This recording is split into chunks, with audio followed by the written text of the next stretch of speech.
Si a usted le dijeran que sus derechos laborales y de prestaciones sociales van a mejorar, que las trabajadoras domésticas, los que están en las multiplataformas digitales, los campesinos y los sectores históricamente excluidos van a ser reivindicados y visibilizados en una ley, que la jornada laboral será de 8 horas y hasta las 6 de la tarde, entre otros beneficios, usted dijera que no está de acuerdo. Pues eso hizo el Congreso de Colombia, dijo que no estaba de acuerdo con la reforma laboral propuesta por el presidente Gustavo Petro y que propone devolver las garantías laborales que existían antes del año 2002, es decir, antes de la era del uribismo, a 25 millones de colombianos y colombianas, incluyendo nuevos sectores. Quiero contarles que eso es lo que está ocurriendo en Colombia. Ante la negativa del Congreso colombiano de hacer la reforma y de hacer trampa con una contrapropuesta, el presidente Petro firmó un decreto para que el mismo pueblo decida si quiere o no la reforma sobre la base de 12 preguntas, donde el 7 de agosto deberán participar como mínimo 13.644.000 colombianos para hacerla válida. Pero en medio de esta puja entre el Ejecutivo y el Legislativo, la disidencia de la guerrilla y grupos violentos desataron atentados en 2 departamentos del sur del país, del Cauca y el Valle del Cauca. También se registró el atentado contra el senador Miguel Uribe Turbay. ¿Casualidad? Eso está en investigaciones. Lo que sí es curioso es que ocurrieron horas antes que el presidente Petro firmara el decreto en Cali y que se revelaran reuniones entre la extrema derecha y el secretario de Estado de Estados Unidos, Marcos Rubio, para un golpe de Estado contra el presidente Petro. El presidente de Venezuela, Nicolás Maduro, denunció ese intento de golpe de Estado contra su homólogo y al frente, Marcos Rubio. Reforma laboral en Colombia, la derrota de la extrema derecha. Pongamos el punto en la I.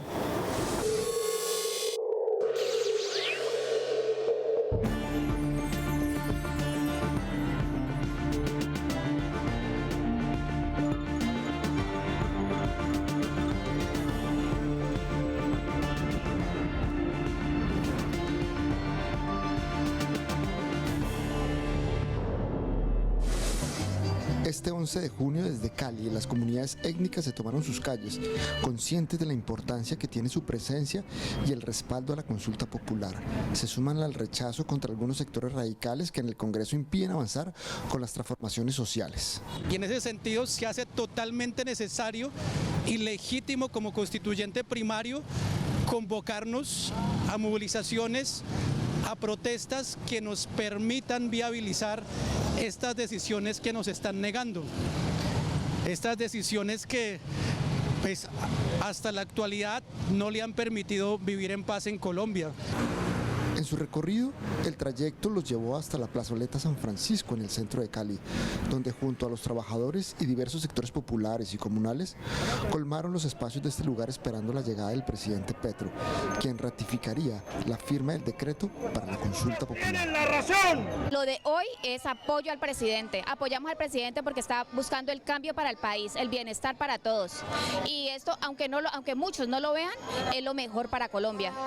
El presidente ya informó que firmó el decreto y viene a ratificarlo con el respaldo del todo pueblo caleño que hace presencia en esta plaza, donde en este momento vemos más de 30.000 personas haciendo presencia y donde las mafias de este país quisieran atemorizar al pueblo colombiano. Pues esto es un espaldarazo y una muestra del respaldo que tiene el presidente Petro. Vaya error que cometió la mafia de Colombia. Aquí la expectativa crecía antes del arribo del presidente Gustavo Petro y esperando pacientemente, derrotando el miedo, lo escucharon atentamente sustentando los argumentos que lo llevaron a firmar el decreto de esta consulta. Y llevo 3 años ya de gobierno y el Congreso de Colombia solo aprobó una ley que aún no es ley de la República. Se dedicaron al bloqueo institucional, se dedicaron a tumbar cuanto decreto o ley expida el presidente, se dedicaron a impedir que sean aprobadas las leyes que necesita el pueblo. ¿Y qué dice la Corte Constitucional cuando eso pasa?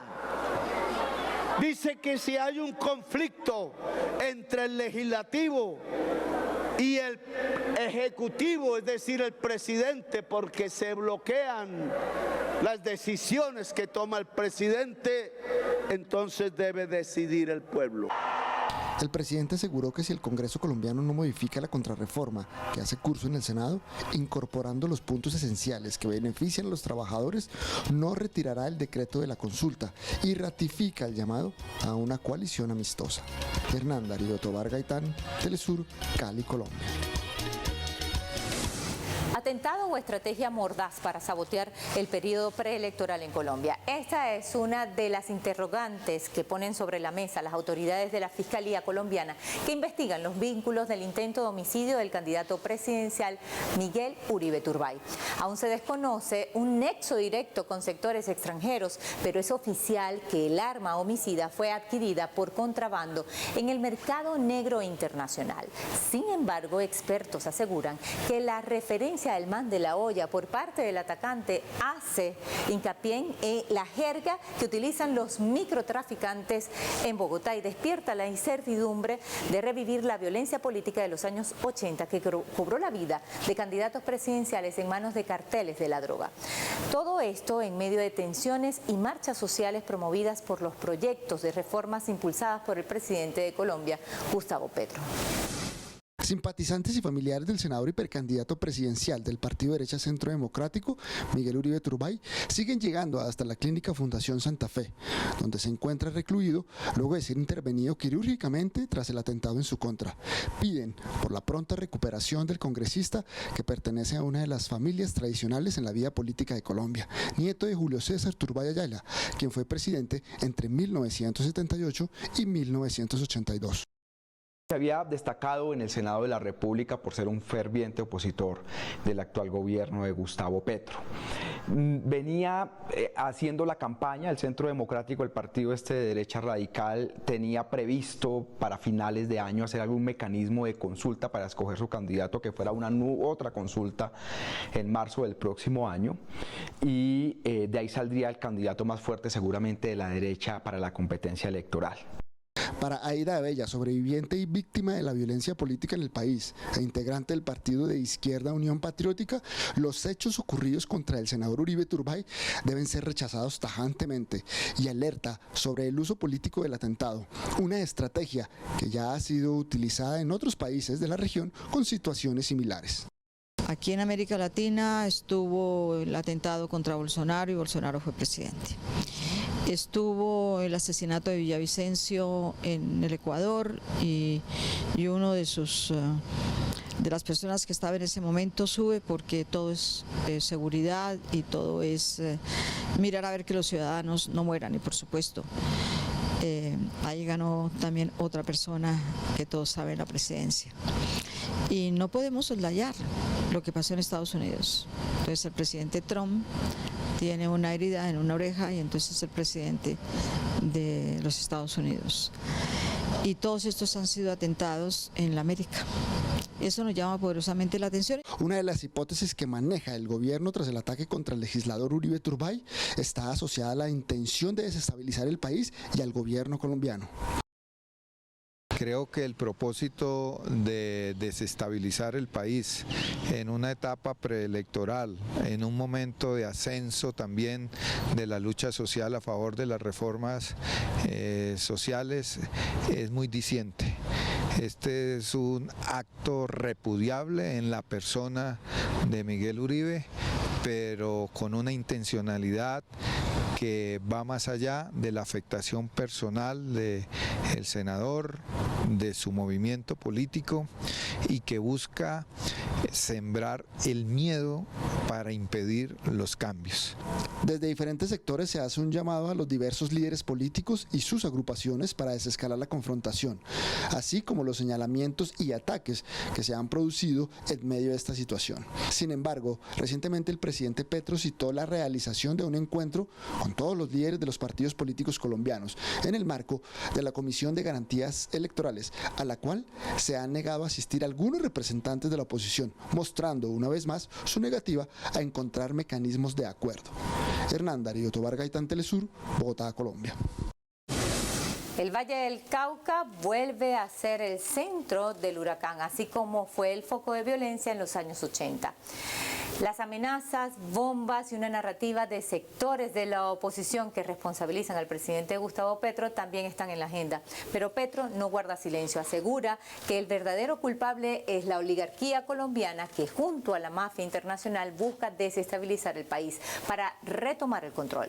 Y qué casualidad que ocurre justo cuando el presidente impulsa reformas en pro del pueblo colombiano como parte de su programa de gobierno.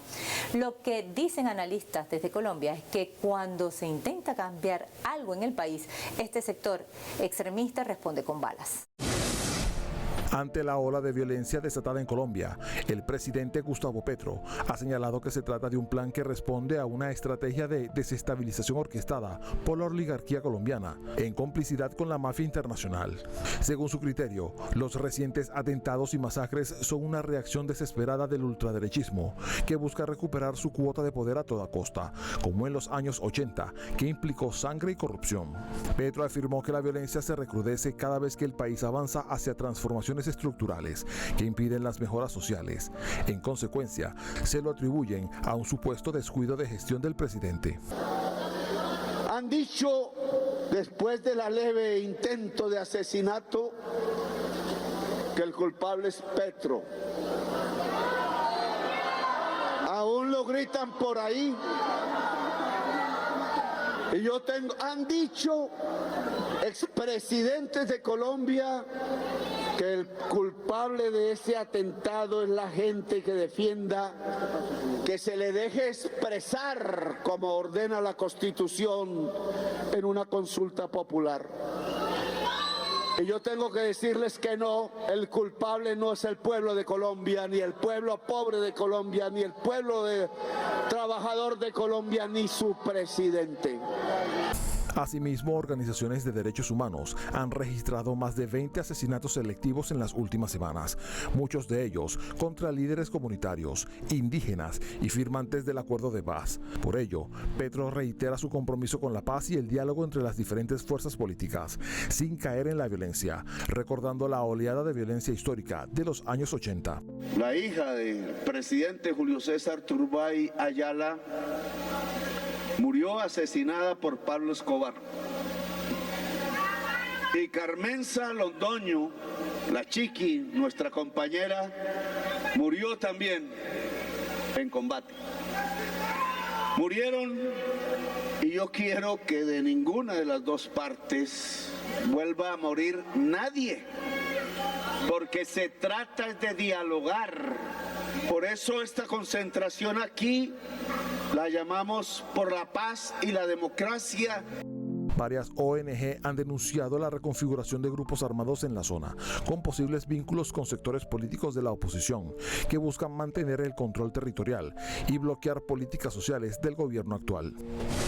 Son unos ignorantes de la realidad colombiana.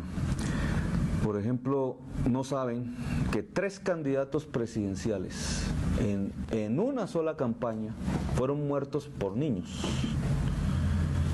El candidato Luis Carlos Galán del Partido Liberal, el candidato Bernardo Jaramillo de la Unión Patriótica en la izquierda y el candidato Carlos Pizarro del M19, todos con un lapso de un mes en la misma campaña electoral fueron asesinados por niños reclutados en Colombia, en los barrios pobres, que entre otras lo hacían porque sabiendo que iban a morir,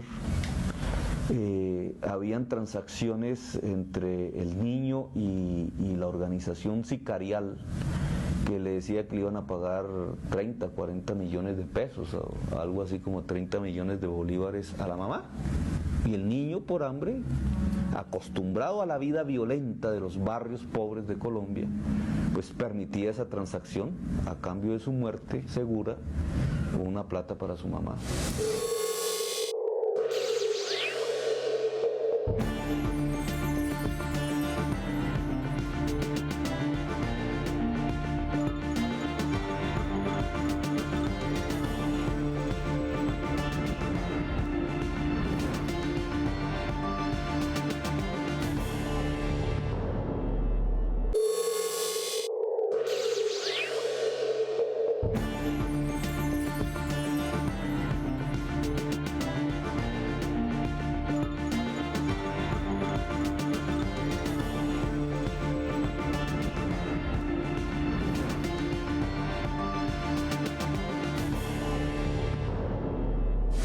En medio de este escenario, el presidente Gustavo Petro denunció un intento de golpe institucional tras el rechazo de partidos opositores a la reforma laboral. Resulta que 9 partidos políticos independientes y de oposición anunciaron que no reconocen al presidente Petro y al ministro del Interior, Armando Benedetti, como garantes del proceso electoral y no participarán en la comisión de seguimiento electoral convocada por el gobierno. Sin embargo, el mandatario colombiano respondió con firmeza al rechazo de estos partidos políticos que decidieron no reconocer su figura como garante de ese proceso y encima solicitaron que la Procuraduría General de la Nación asumiera el liderazgo de la Comisión Nacional de Vigilancia y Control Electoral. Esto como una clara evidencia de los intentos de desestabilización contra el gobierno nacional y un duro golpe a la democracia. En un comunicado contundente, Petro afirmó que su gobierno ha sido elegido mayoritariamente por el voto popular y que su mandato se centra en la justicia social como camino hacia la paz. Acusó a los partidos opositores de detener arbitrariamente las reformas y de utilizar el atentado contra el senador Miguel Uribe Turbay como pretexto para desconocer instituciones y promover un golpe contra la democracia. El presidente fue elegido mayoritariamente por el voto popular con un programa que cumple y se centra en construir justicia social como camino de la paz y del renacer de Colombia. Los presidentes de partidos aquí reunidos, que no los congresistas, han una y otra vez detenido arbitrariamente las reformas. Aquí utilizan de mala forma el atentado que sufrió Miguel Uribe Turbay, que rechazo y me duele como tantos que hemos sufrido en nuestros movimientos y nuestra vida, y que se investiga a profundidad, pero utilizan ese atentado horrible para volver a detener el renacimiento colombiano y devolvernos al pasado con algo peor: desconocer instituciones, la Constitución y las leyes. Pregonan una restauración a través de un golpe contra las instituciones. Restaurar que, en el pasado solo hemos tenido injusticia y violencia. Yo voy hacia el presente y el futuro.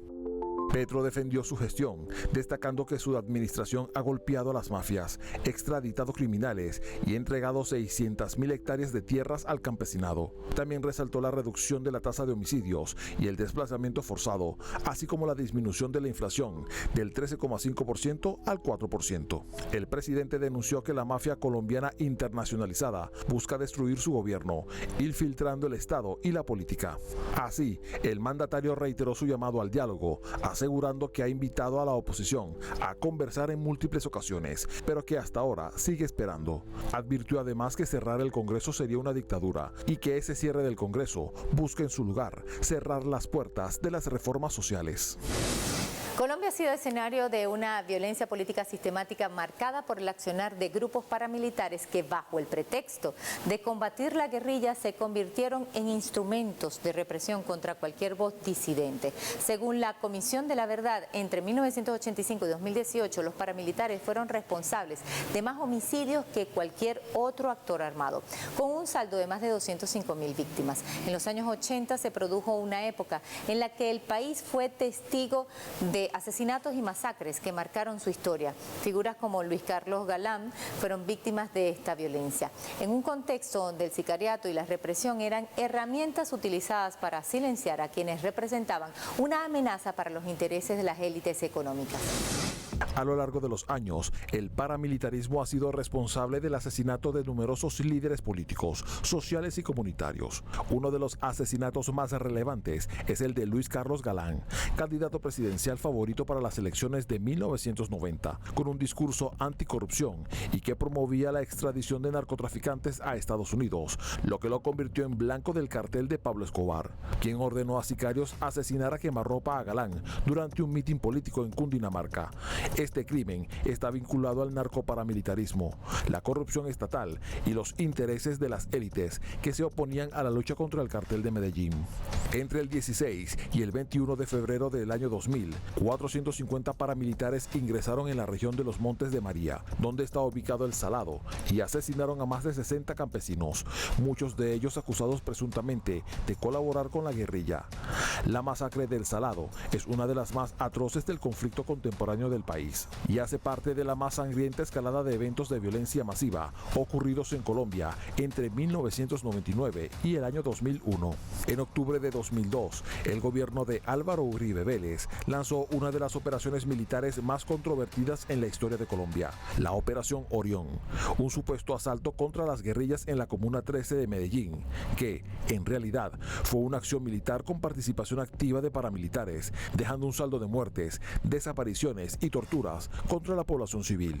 En medio del conflicto armado colombiano, la Comunidad de Paz de San José de Apartadó se declaró neutral, rechazando la presencia de guerrillas, paramilitares y fuerzas estatales, por lo que el 21 de febrero de 2005, paramilitares del bloque Elmer Cárdenas, AUC, en coordinación con efectivos del ejército colombiano, asesinaron a 8 campesinos, incluidos 3 niños y una mujer embarazada, mutilando los cuerpos con machetes en un claro mensaje de terror a la comunidad. El paramilitarismo no solo cometió masacres, sino que fue una herramienta de exterminio político para silenciar a la oposición. Hoy, muchos de estos crímenes siguen impunes, mientras nuevas generaciones exigen justicia. Colombia vivió una gran jornada de movilizaciones en las principales ciudades del país en apoyo a la consulta popular impulsada por el presidente Gustavo Petro. La actividad convocada por las organizaciones sindicales tenían como principal objetivo defender los derechos fundamentales de los trabajadores y presionar al Senado para que aprobara la reforma laboral.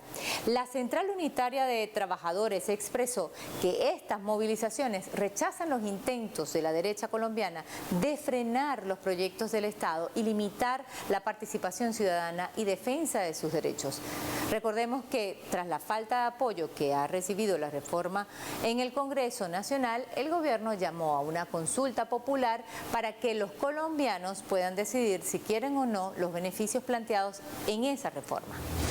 Bajo el lema Gran Toma de Capitales, las movilizaciones iniciaron en las principales ciudades del país, entre ellas Bogotá, donde los ciudadanos se concentraron en la Plaza Bolívar, al tiempo que en Bucaramanga, el Sindicato de Educadores de Santander comenzaron sus actividades desde tempranas horas de la mañana. Desde Barranquilla, la Central Unitaria de Trabajadores de la Costa Atlántica se concentraron en la Universidad Autónoma del Caribe, mientras que los ciudadanos de Pereira se movilizaron a la estación El Viajero del sistema de transporte Megabús, con el objetivo de mostrar la fuerza popular. Por su parte, la Asociación de Institutores de Antioquia lideró en Medellín la jornada de movilizaciones que contó con diversas actividades culturales y pedagógicas en defensa a la reforma laboral. En tanto, ciudadanos en la ciudad de Cali protagonizaron eventos para apoyar la celebración de la consulta popular y la aprobación de las reformas laborales. El presidente Petro advirtió que si la derecha le tumba la reforma con la consulta popular, iniciará un proceso de recolección de firmas para convocar una asamblea constituyente y hacer los cambios que prometió en su programa de gobierno. La verdad es que las costuras se ven. Luego de los atentados cobró fuerza la narrativa que volviera a la política de seguridad ciudadana de Uribe, que dejó miles de asesinados, fosas comunes y falsos positivos. El presidente Petro denunció que la extrema derecha crea la guerra para vender la seguridad.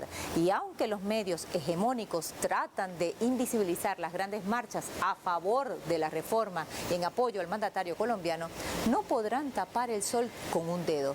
En las calles está ganando la voluntad de defender la paz y los derechos irrenunciables a la vida.